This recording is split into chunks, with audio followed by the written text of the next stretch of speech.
నమస్తే అండి. నేను మీ డాక్టర్ సంతోష్, ఇన్ఫెక్షస్ డిసీజెస్ స్పెషలిస్ట్ని. Let's talk about HIV.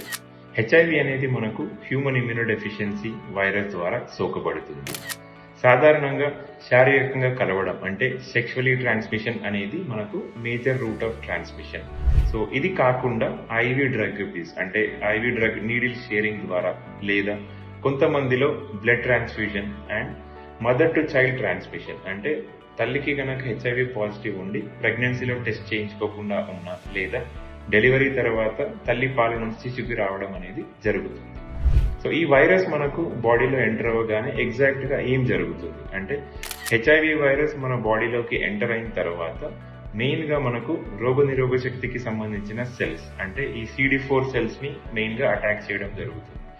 So ఈ CD4 సెల్స్ ని గ్రాడ్యువల్ గా మనకు 1000 పైగా ఉన్న వాళ్ళల్లో హెచ్ఐవి సోకడం ద్వారా ఈ CD4 సెల్స్ ని క్రమక్రమంగా డ్యామేజ్ చేసుకుంటూ వాళ్ళ ఇమ్యూనిటీ అనేది తగ్గడం జరుగుతుంది. సో ఫైనల్ గా ఒక 5 నుంచి 10 సంవత్సరాల టైం ఫ్రేమ్ లో ఈ CD4 సెల్స్ అంటే మనకు రోగనిరోధక శక్తికి సంబంధించిన కణాలు అనేది క్రమంగా తగ్గుతుండడం వల్ల పేషెంట్స్ కి ఇమ్యూనిటీ తగ్గి కొత్త ఇన్ఫెక్షన్స్ అనేది రావడం జరుగుతుంది.